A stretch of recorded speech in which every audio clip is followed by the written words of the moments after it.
Hi everybody, hope you're doing well. Before I begin this video and you'd like to use OCD Recovery's coaching services, please reach out to Phil at ocdrecovery.com and he'll get back to you as quick as he can. So yeah, today guys, I wanted to speak about the double checking of locks and doors and electrical appliances, some of the fears that are involved with this and how we can go around tackling this, right? So aside from contamination OCD, I would say this is probably the most stereotypical kind of OCD, where if you were to say to somebody, "Oh, you're so OCD," they would be characterized by these behaviors of double checking their home locks, windows, etc. And it's actually something that doesn't really get covered in much detail. So yeah, hence why I thought I would try and do that today. So yeah, as I said, with double checking of locks, doors, windows, stoves, it might be a hairdryer, kettle, the oven. A lot of these fears, they tie back into the responsibility element, right? So what if I caused a mass fire down my street and I'm the one responsible? What if somebody breaks into my home and steals all of my possessions? What if somebody breaks into my home whilst I'm asleep and something happens to my family? All right. And there's lots of different variations. Okay. So this is primarily we have to look at the worst case scenario here whilst dropping the avoidance behaviors, the rituals that we might have in place, the actual number of times that we double check. But yeah, we'll get onto that a bit later. So with this, there's a huge responsibility element to this, right? So, if I caused X, Y, Z, if I caused a fire in my street because I didn't turn off the appliance, how could I possibly live with myself? How could I live with that sense of guilt and regret for the rest of my life, right? And, we have to think like with this kind of OCD, the blinkers are very much on. The responsibility element we have as a human being is inherently everywhere, right? So let me give you an example. Say you actually left your house and then you got in a car. Your responsibility element for other people is still going to be just as high, if not more, as you get into that car. But the OCD isn't going for that. It's going for the actual door locking and double checking the appliances. So it does really show you that it's only a perception that we hold. And that inherent responsibility that we have for other human beings is pretty much unavoidable, right? And there isn't really a line in the sand between, who's responsible and who isn't, right? So let's say you're scared of being up or going to sleep at night and you don't lock your door and something happens to your family because you left the door unlocked, right? Well, say the next day you woke up and you open the door to let your family go about their day. Maybe you open the door for your young children who go to school and they then get hit by a car, God forbid, further down the road. Who's to say that that isn't your responsibility, right? More than likely that is somewhat your responsibility because you've contributed to that. So we need to see it from that angle too. Where's the line in the sand between the responsibility and how far back does the responsibility go? So it does just show you that, regardless of the action, right, what we need to do is we need to target that responsibility element, with unconditional self and life acceptance, right? And like I said there, it can really latch because it says that you're deliberately at fault. You knew not to unlock the door and then something could happen, or you knew not to leave the electrical appliance on and then something's going to happen. Well, people deliberately cause harm to other people, right? Somebody might deliberately cause harm to another person because, due to their biology, their genetics, the environmental factors that have gone into that, right? So we have to see it from that angle of acceptance and compassion that, whether it's deliberate or not, we could still accept ourselves as a human being. And, acceptance doesn't mean agreement, of course, but we have to see it from that angle of compassion and realizing that people do act in certain ways, right? And, you can really look at that responsibility element when you read articles or watch documentaries about people who actually do that. And you can really sort of in time see that from the angle of compassion. All right. So just another thing, actually. So when it comes to so doing the actual exposures for locking the doors, right? So it's so important that if you're doing a ritual and maybe you're checking it 5 or 6 times, maybe you're making yourself late for work, right? It's so important that you, as much as you can, try and bring down the amount that you're checking, right? Because, otherwise you're just going to stay stuck in that cycle, right? It's almost like you're trying to achieve this just right sensation. And say you lock the door, you might rattle it a few times, and then you might go away and you have the intrusive thought, oh, what if I've actually not locked it? And then you go back and check, and then you go away again, go back and check, and you're just stuck in this loop, right? And that just right sensation that you're chasing is going to elude you, and the lines are going to be very much blurred. It's going to make you think that you haven't actually locked the door when in reality you have, right? So you need to be aware of that, how often you're doing those rituals. It's important to realize that, okay, maybe in a country where there's like a war going on, so maybe in the Middle East or Ukraine, and there's war, there's a big conflict going outside. It's not always going to be possible to, for example, leave the door unlocked or leave the windows unlocked, right? I completely get that, but for the majority of people, you will be able to do that as an exposure, all right? But it is important to remember that. So you need to think, right? Even if I did actually lock this door, or even if I did lock this window, I could actually still get broken into, right? That doesn't necessarily stop the universe or stop other people from actually breaking into my house, even if I did do that. It might be a bit more tricky, but just because you do that safety behavior, it doesn't necessarily mean you're going to get the certainty that you're after. Look at contamination OCD. Just because you wash your hands or you have a shower, that doesn't necessarily mean you're never going to get an infection or a disease again, right? Like I said, scientifically that can still happen. All right. So it's very, very important to consider, even with all these safety behaviors and double checking, then we're not always gonna still get what we want, because we live in a very imperfect world. All right.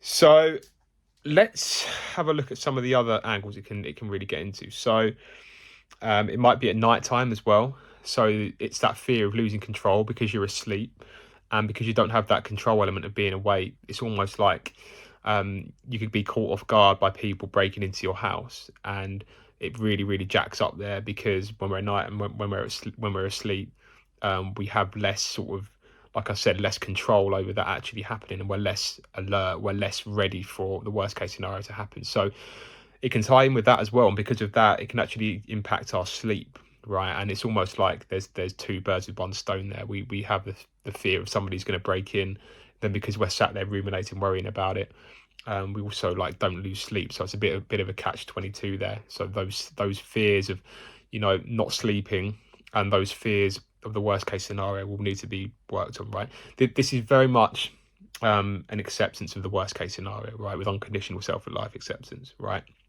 Even if I was responsible for something happening to somebody, even if it was deliberate, even if somebody broke into my house, even if something happened with one of the electrical appliances, I could adjust and I could adapt to that as best as I can. Say somebody broke into your house, right, and they might steal your stuff whilst you're out.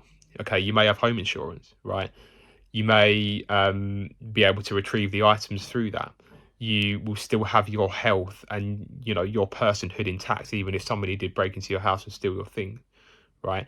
So you've always got to think, what's the mitigating factors here that are still in place? Would my life really be ruined or awful or over, right? Another one, like, even if I was responsible for something happening to somebody else, well, again, it wouldn't be ideal and we wouldn't want that to happen, but acceptance isn't agreement. But there's no reason why we shouldn't be at fault for something bad happening to somebody else. It's like I said, if you get in that car after leaving your house, you could still be responsible. It's inherently everywhere. It follows us around everywhere. So that's just part of the package of being human. We do have responsibility for other people, whether it's our friends, whether it's our family, whether it's just normal citizens. So that is why the unconditional self and life acceptance is so important, OCD aside, because that will help to cushion the blow if that does happen. All right. So, in order to, in my position now, right, I never have to check the locks or the electrical appliances in my home. I don't walk around turning off all the light bulb sockets, all the charge point sockets. I don't do that when I leave the house. I just leave it as it is, right? Because I know that the worst case scenario, even if that did happen, I could accept it, right? You know, when I leave the house, I shut the door, I lock it, and that's it. You know, there's no ritual, there's no double checking. So, you know, you need to get to a point where you're sort of living your life as if you didn't have these fears in the driver's seat, right? You need to try and get comfortable with taking the risk and maybe leaving an electrical appliance on, taking the risk of maybe leaving the door unlocked at one moment, maybe taking the risk of leaving, you know, maybe leaving something in a way that you wouldn't normally leave it in, right? And again, I'm not saying to be blasé and just, you know, to try and start a fire or, you know, all these different things and be completely careless. No, but you got to think about the rituals and the safety behaviors that you're doing. And, you know, you got to think like, how can I reduce those? How can I move towards acceptance, even if that does happen? And how can I become more rational about the worst case scenario? Because otherwise, you know, you're just going to be spending lots of time, like I said, doing these rituals, trying to get that just right sensation. And of course, that's not just going to be in terms of the house as well. That's going to be filtering in and drip feeding into other areas of your life, whether it's another theme. So, you know, that's going to translate across into other things. So it's so important that you know, you reduce the rituals. You know, you can do an exposure of taking the risk of leaving the door unlocked when at night, especially, and really sitting with that discomfort and trying to embrace it, right? Because, you know, if you don't, then you're still going to be locked in this cycle of double checking and trying to get it just right. Okay. And of course, you know, we don't want a life where OCD is calling the shots, right? So, you know, let's have a think about some of the other behaviors that we might be doing around this just to get that certainty. So like I said, we had you know, the rituals. It might be reassurance seeking. So you might be asking your partner or family that you left the house with that the door's locked. You might be double checking that all the appliances are in order. You know, you might not ask them just once, but you might ask them on multiple occasions, right? And, you know, OCD aside, it's going to be very annoying for them to keep hearing that, right? So that might be something that you do. You might also take a lot of photos of like the door being locked or the windows or, you know, the appliance, whatever it is. And yeah, that's a huge compulsion, right? Having all these photos on your phone just to double check that you've, you know, achieved that just right sensation. So you're going to need to delete those and not do these. You know, how often is somebody taking photos of their house when they leave their house? You know, very, very rarely, unless they've got OCD, of course. But yeah, by and large, they don't. You know, calling a neighbour, that's a big compulsion as well. So you leave the house, or you might call the neighbour and or text them just to double check that the house is all right. Again, that's not going to get you anywhere. You know, you might avoid going out altogether. You might just work from home.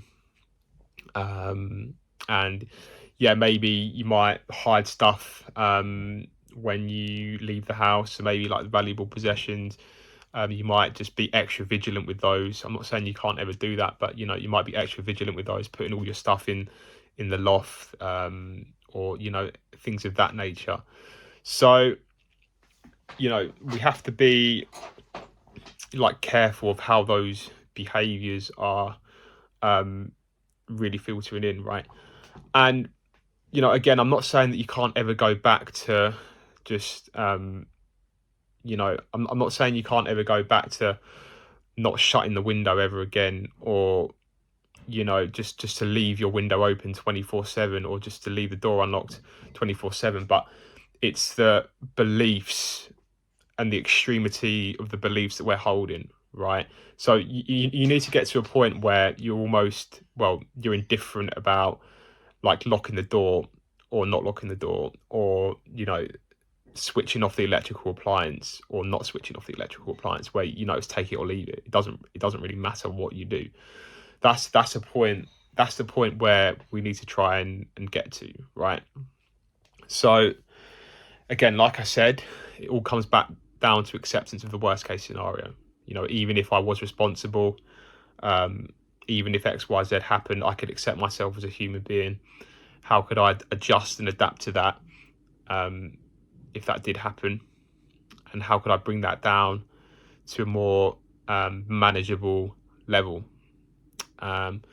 Because with this, it's like I said, it very much comes down to the worst case scenario and the extremity of the irrational beliefs that we're holding. And again, I'm not saying that you're just going to be blasé about everything as well, and that you're never actually going to lock the door or shut the window, or turn off an appliance when you go out. Again, I'm not saying that at all. What I'm saying is, it's the rituals, it's the double checking, it's the need for certainty, it's the catastrophizing of the worst case scenario, it's the anxiety that it's causing us, those extreme unhealthy negative emotions, the intrusive thoughts, which is debilitating us in many ways, right? That's the problem. So like I said, we need to try and bring that down to a more rational level of acceptance, and taking the risk at times of maybe not double checking, taking the risk at times of maybe as an exposure, leaving the door unlocked or leaving a window open. You can leave your house for 10 to 15 minutes, just go for a walk down the road to leave the window open, just to really get accustomed to that idea, and to help taper down that extreme emotional reaction that we're having to it. All right, so yeah, very, very key to remember when it comes to checking door locks and windows, etc.